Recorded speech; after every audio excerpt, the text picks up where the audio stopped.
अभी मैं doctor CP Joshi ji का और तमाम साथियों का सबके उद्गार सुन रहा था जो कटारिया साहब के बारे में कहे गए, और मैं समझता हूँ कि आज हम सबका यहाँ बैठना एक साथ में है। जैसे तो कई बार बैठे हैं, पर राज्यपाल के रूप में जा रहे हैं हमें छोड़ करके, और विदाई समारोह रखा गया है स्पीकर साहब के माध्यम से द्वारा। उस वक्त में कई बार हम कहते हैं कि लड़ाई हमारी विचारधाराओं की है, व्यक्तिगत नहीं है, और डेमोक्रेसी की खूबसूरती इसी में है। ये कोई कम बात नहीं कि अलग अलग विचारधाराएं होती है, और यही होनी चाहिए। एक बार बड़ौदा के अंदर राहुल गांधी को पूछा एक व्यक्ति ने, गुस्से में कहा कि बीजेपी आरएसएस को ख़त्म कर देना चाहिए, तो उन्होंने कहा नहीं, बिल्कुल गलत कह रहे हो, मैं इससे सहमत नहीं हूँ। वो रहेगी, आरएसएस रहेगी, बीजेपी रहेगी, उनकी विचारधारा है, हमारी अपनी विचारधारा है। और राहुल गांधी ने एक बार हाउस में कहा पार्लियामेंट के अंदर कि मुझे विश्वास है कि मैं एक दिन आप सबका, मतलब बीजेपी वालों का भाव बदल के रहूँगा। बदल पाएंगे नहीं बदल पाएंगे अलग बात है, तो ये कहना कि मेरा रास्ता सही है सत्य का या सद्भावना का, प्रेम का, मोहब्बत का, भाईचारे का, अहिंसा का, और मैं आपको इस रास्ते पे ला के रहूँगा, मुझे विश्वास है, ये कहना बहुत बड़ी बात है। आएंगे नहीं आएंगे, कौन आएगा कौन जाएगा अलग बात है। तो मुझे हमेशा वो सब याद आते हैं। एक बार वो भावुकता में चले गए प्रधानमंत्री के पास गले मिलने के लिए, वो भी आपने देखा होगा, आलोचना भी हुई उनकी। पर आज हम बैठे साथ में, ये मैं समझता हूँ कि सीपी जोशी साहब ने कहा बचपन से हमें इनसे प्रेरणा लेने की आवश्यकता है, इसमें कोई दो राय नहीं। मैं कई बार मेरी पार्टी में मेरे साथियों को कहता हूँ, अगर परसा मदेरणा जैसा व्यक्ति, हृदय जोशी जैसा व्यक्ति और गुलाब गढ़ाई जैसा व्यक्ति भी आज मैं कह सकता हूँ, अगर ये 9 बार विधायक बन सकते हैं, एक बार मेंबर पार्लियामेंट बन सकते हैं। 77 में ये चुनाव लड़े थे, ये चुनाव जीत गए, चुनाव मैं भी लड़ा था, मैं चुनाव हार गई 77 के अंदर। तो कहने का मतलब ये है, मैं मेरे साथियों को कहता हूँ, विधायक साथियों को कई बार कहता हूँ कि हम लोग खुद, आप भी जो 8 और 9 बार जीतते हैं, आप इस प्रकार काम क्यों नहीं करके दिखाओ कि आप भी 5 बार, 6 बार, 7 बार, 8 बार, 9 बार, 10 बार जोशी जी की तरह 11 बार विधायक बन सको। क्यों नहीं हम कर सकते हैं? हमें योग्यता है ये। वरना आप देखते हो कि 1 साल 2 साल बदल जाते हैं। तो आज गुलाब गढ़ाई में बैठे अगर, और इनका जीवन आपने सुना सबने, ये तो प्रेरणा लेने वाली बात है कि 9 बार विधायक बनना और 1 बार पार्लियामेंट मेंबर बनना बड़ी बात है। मैं उम्मीद करता हूँ कि कटारिया साहब जो है, अब जो है आज के बाद, मैंने कहा राजस्थान का, आज मैंने अभी जब शाम को बोल रहा था, मैंने कहा भाई कटारिया साहब अब आप राजस्थान का मान और गौरव बढ़ाएंगे आप आसाम के अंदर। उसके पहले मेरे भाव ये भी थे जो मैं प्रकट कर देता हूँ कि आजकल राज्यपालों के बीच में और सरकारों के बीच में टकराव चलता रहता है। केरल में भी, महाराष्ट्र में भी, जम्मू कश्मीर में, तो बंगाल में चला, जहाँ जहाँ सरकारें विपक्ष की होती है वहाँ चलता रहता टकराव। ऐसा टकराव पहले कभी देखा नहीं। तो मेरा कहना है कि आप तो संघ के कैडर के आदमी हैं और ज़िंदगी बिता दी आपने सभी तरह से। आप जाके ऐसा, अभी तो सरकार वहाँ बीजेपी की है, अभी आप जाके वहाँ, तो आपको अभी सीपी जोशी साहब कह रहे थे संविधान में जो अधिकार दिए गए उसका आप आराम से उनको आप लागू करेंगे। और राजस्थान का मान सम्मान में इसलिए भी कहा कि राजस्थान में भरे पड़े हैं आसाम के अंदर, उनको लगेगा कि हमारे घर का मुखिया यहाँ पर आया है। और आपकी एक खासियत भी है, जब आप भावुक होते हैं तो उस ढंग से बोलते हैं, और जब कैमरे के साथ जाते हो तो हमारी ऐसी तैसी करते हो। कमी नहीं रखी आपने हमारे नेतृत्व की, मेरी भी कोई कंजूसी नहीं रखी आपने। जम के आपने कैमरे के सामने क्या क्या नहीं बोला होगा वो लोगों के जहन के अंदर है। पर मैं समझता हूँ कि आज के बाद में ना तो आप इस पक्ष के लिए गुलाब जी भाई साहब रहोगे और ना इनके लिए गुलाब चंद कटारिया रहोगे, बल्कि नए रूप में आप जो है, अब भाई साहब वाली बात नहीं रहेगी, अब आप गवर्नर बन गए हो। आप संवैधानिक मूल्यों की रक्षा करते हुए मैं समझता हूँ कि आप जो है आसाम के अंदर अपना डंका बजाएंगे, राजस्थानियों को मान सम्मान बढ़ाएंगे। यही बात कहता मैं अपनी बात समाप्त करता हूँ। धन्यवाद। जय हिंद। धन्यवाद माननीय मुख्यमंत्री महोदय, आपके स्नेहल भावपूर्ण प्रेरक उद्बोधन से सभी का ज्ञानवर्धन हुआ, सभी लाभान्वित हुए। आपका बहुत बहुत आभार। माननीय नेता प्रतिपक्ष श्री गुलाब चंद जी कटारिया 15वीं राजस्थान विधानसभा के वरिष्ठतम अनुभवी सदस्य हैं। आपका करीब 4.5 दशक लंबा राजनीतिक जीवन काफी प्रभावपूर्ण रहा है। आप प्रदेश एवं प्रदेशवासियों के उत्थान के लिए, विकास के लिए निरंतर प्रयत्नशील रहे हैं। एक सक्षम और संवेदनशील विभिन्न भूमिकाओं में आपने विधानसभा की गरिमा और मर्यादा को अक्षुण्ण रखा है। दीर्घ राजनीतिक जीवन के भिन्न भिन्न स्तरों पर भिन्न भिन्न दायित्वों के कुशल निर्वहन के बाद आपका असम का राज्यपाल मनोनीत किया जाना राजस्थान के लिए प्रतिष्ठा और गौरव की बात है। जैसा कि माननीय मुख्यमंत्री महोदय ने उल्लेखित किया, आप असम में राजस्थान का गौरव बढ़ाएंगे, ऐसी हम सभी आशा करते हैं। आपके विशाल, विराट, सरल, सहृदय व्यक्तित्व को सादर नमन करते हुए आपसे अति विनम्र आग्रह, कृपया हमें अपने संबोधन से लाभान्वित करने की कृपा करें। माननीय श्री कटारिया साहब। आज के इस कार्यक्रम में मैं सबसे पहले तो विधानसभा के अध्यक्ष आदरणीय सीपी जोशी जी का बहुत आभारी हूँ कि आप सबको और मुझे यहाँ बुलाकर मेरे इस पद पर जाने के अवसर पर आपने मुझे शुभकामना देने के लिए, आशीर्वाद देने के लिए इस अवसर का आपने हम सबको लाभ दिया, इसके लिए मैं आपका बहुत बहुत धन्यवाद। आदरणीय मुख्यमंत्री जी ने भी मन की बात सही सही कह दी। मुझे बहुत अच्छा लगता है कि आदमी जैसा अंदर सोचता है वो मुंह से बोले, यही जीवन की सबसे बड़ी सफलता का कारण बनता है आगे चलकर। आदरणीय संसदीय कार्य मंत्री धारीवाल साहब, आपके साथ कई बार उठापटक हुई, लेकिन फिर भी बाहर जब मिलते हैं तो बहुत प्रेम से मिलते हैं। और अभी सभी लोगों ने अपनी अपनी बात कही। मैं बहुत भाग्यशाली हूँ कि मैं आप सबके साथ, और इससे भी बड़ा भाग्य मेरा यह है कि मैं उस प्रारंभिक पीढ़ी के साथ भी मुझे काम करने का मौका मिला। मैं आदरणीय हरदेव जोशी जी के साथ भी, भैरव सिंह जी के साथ भी, मैं सोचता हूँ कि शिवचंद्र जी माथुर के साथ, पहाड़िया जी के साथ, मदेरणा जी के साथ, मैंने इन सब लोगों को बहुत नज़दीक से देखा।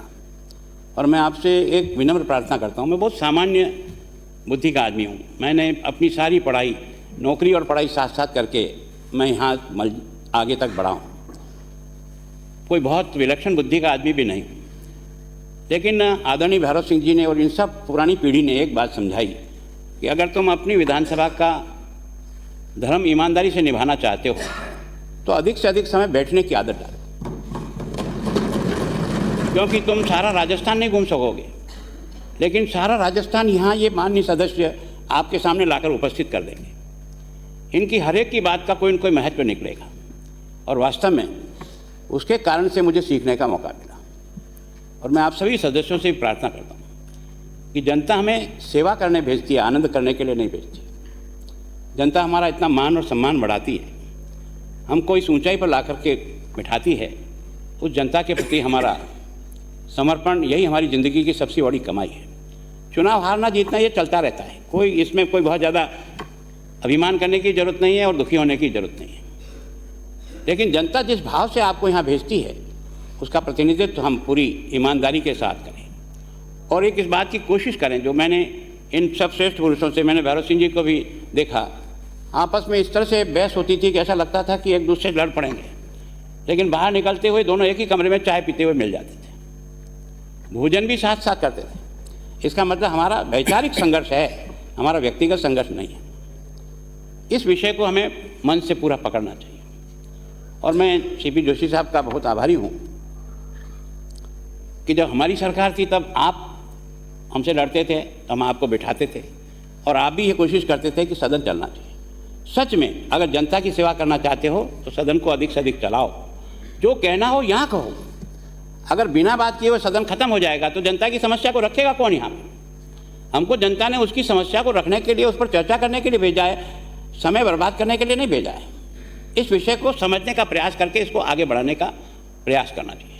मैं सोचता हूँ कि सीपी जोशी साहब और हम दो अलग अलग पार्टी में थे, डिबेट कंपटीशन में भी ये सामने आते थे, हम इधर से आते थे, लेकिन व्यक्तिगत स्नेह हमेशा बना रहा। और उसके कारण से मैं तो बहुत भाग्यशाली हूँ कि इस बार 15वीं विधानसभा में आपने जो मेरे को मान और सम्मान दिया, मैं आपका ये कर्जा कभी नहीं चुका सकूँगा। मतलब आपने हर बात को समझ करके उसके अनुसार अपने आप को भी कई बार ढालने का प्रयास किया, और किस तरह से सदन चले इसका प्रयास किया। ये पहला 15वीं विधानसभा है कि सीपीए के माध्यम से पहली बार हमको पता लगा कि सीपीए होता क्या है। और आपने देश भर के उन सब लोगों को आपने यहाँ इस सदन में बुलाकर इस सदन का भी गौरव बढ़ाया और हमारा भी जीवन में कुछ समझने के लिए एक तरह से आपने अवसर दिया। मैं सोचता हूँ ज़िंदगी की सफलता और असफलता बाहर कहीं नहीं मिलती, अपने अंदर है। इसको समझने का प्रयास करें। कोई गरीब नहीं होता है, कोई कमज़ोर नहीं होता है। ईश्वर सबको एक सी मशीन दे के भेजता है। उपयोग किस ढंग से करें ये अपने पर निर्भर करता है। मैं सोचता हूँ कि मैंने इतने वर्षों तक आपके बीच में रह करके बहुत कुछ सीखने का प्रयास किया है। मैं कोशिश करता हूँ हमेशा कि अपने से श्रेष्ठ व्यक्ति से अगर कोई चीज़ अपने को मिल रही है तो उसे उठाना चाहिए, लेना चाहिए। अब मैं आपको अशोक गहलोत साहब आप नहीं जानते होंगे, मैं 80 में भी विधायकपुरी में रहता था, 77 में। मैं आपको एमपी होते हुए भी मेरे उस स्वागत कक्ष में अपने लोगों को टेलीफोन करने के लिए 2-2 घंटे बैठते हुए देखा मैंने। तो मैंने सीखने का प्रयास किया कि एक आदमी एमपी होते हुए भी इस स्वागत कक्ष में बैठ करके अपने लोगों से बातचीत कर रहा है। इसका मतलब अच्छाई तो आप जहाँ से ढूंढो वहाँ से मिलेगा। मैं सोचता हूँ मैंने वसुंधरा जी के साथ भी काम किया, मैंने भैरव सिंह जी के साथ भी काम किया। मैं हमेशा एक बात कहूँ कि अंदर कुछ और बाहर कुछ ये मत करो, जो अंदर है वो बाहर बताने का प्रयास करो और सच को स्वीकार करो। मेरी बात कई बार यहाँ विधानसभा में मेरी बड़ी अजीब स्थिति में आके खड़ा हो गया और मेरे से कई लोग नाराज़ भी होते हैं कि आपने क्या कहा। मैंने कहा नो, जो सच है वो सच है, वो चाहे इधर से हो चाहे उधर से हो। सच को अगर झुठलाने का प्रयास करेंगे तो अपने जीवन में न्यूनता आने का प्रारंभ हो जाएगा। मैं सोचता हूँ हम जीवन में न्यूनता नहीं आए। इस विधानसभा के माध्यम से अपने से जो श्रेष्ठ लोग इस विधानसभा का गौरव और सम्मान बढ़ा के गए, ये उनकी इस हाउस में अपीयरेंस के कारण से बढ़ी है, केवल और केवल उनके नेता बनने से नहीं बढ़ी है। इन हाउस में उन्होंने क्या परफॉर्म किया, किस तरह से विषय को रखा जनता के लिए और किस तरह से अपने आप को उसके साथ जोड़ने का प्रयास किया। और मैं सोचता हूँ कई बार सत्ता पक्ष में भी आता है, विरोध कोई अच्छी बात बताता है तो मिलजुल करके उसको एडजस्ट करके उसको अच्छा बनाने का प्रयास करते हैं। जिद नहीं करते हैं कि नहीं उन्होंने कहा इसलिए नहीं मानेंगे।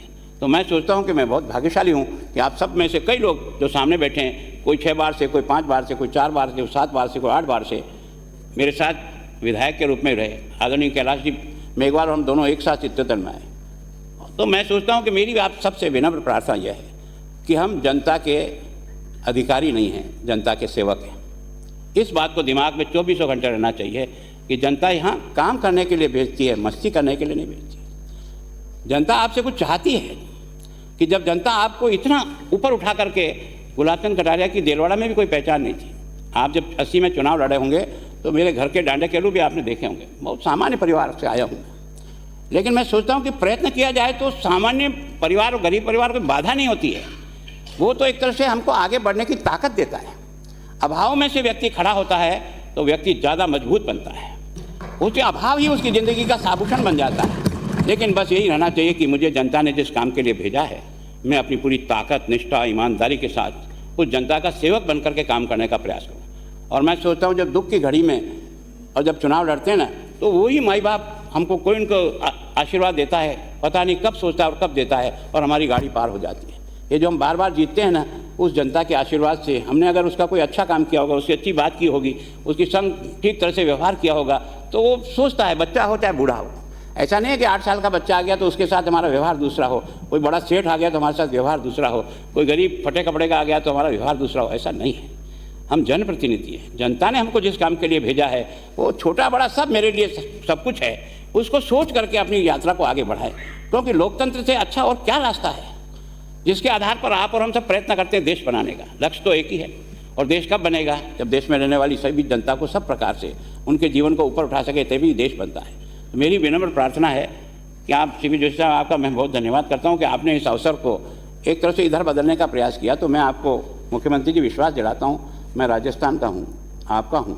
राजस्थान का मान और सम्मान बढ़ना ये मेरे नस्बत में बना। जहाँ भी आपको कभी एक शिकायत, ये जो इतने विधायक बैठे मेरे साथी, आप सबको विश्वास दिलाता हूँ, मेरे किसी भी आचरण से राजस्थान का गौरव नहीं गिरेगा, राजस्थान का गौरव बढ़ेगा। मैं इतना आपको भरोसा दिला सकता हूँ। और मैं जहाँ हूँ, मुझे भी आप सेवा करने का मौका दे तो मैं जो कुछ कर सकता हूँ वो करूँगा। और प्रदेश के लिए भी जो कुछ मेरे इस स्थान का उपयोग होकर प्रदेश के हित में जो काम किए जा सकते हैं, वो मैं चाहे प्रधानमंत्री से और किसी से भी जाना होगा, मैं निश्चित जाऊँगा। राजस्थान का उत्थान मेरा उत्थान है, आप और मेरा सबका साथ मिलकर के उत्थान है। मैं आपसे फिर, क्योंकि मैं कई बार बड़ा, आपने कहा, बड़ा भावुक हो जाता हूँ। कई बार आपसे भिड़ जाता हूँ, कई बार आपके साथ बड़ा कटु शब्दों का प्रयोग हो जाता है, कई बार आपको लगा होगा, मैं आपसे क्षमा चाहता हूँ। मेरे मन में किसी प्रकार का कोई किसी के वैर दुश्मन या कोई गलत बात रहती नहीं है, कुछ क्षणिक रहती है, उसमें कुछ आवेश में कुछ अगर कमी खामी रही हो तो आप चाहे मंच हो चाहे आप हो, सबसे क्षमा याचना करते हुए आप सबसे आशीर्वाद लेकर, आप सबका आशीर्वाद मेरे पर रहे ताकि मैं अपने काम को एक अच्छे जनसेवक की तरह से और संवैधानिक पद पर रहते हुए संविधान की पालना करते हुए अपनी इस लोकतंत्र को मजबूत करने के लिए जो कुछ भी मुझसे हो सकेगा ज़रूर करूँगा। धन्यवाद।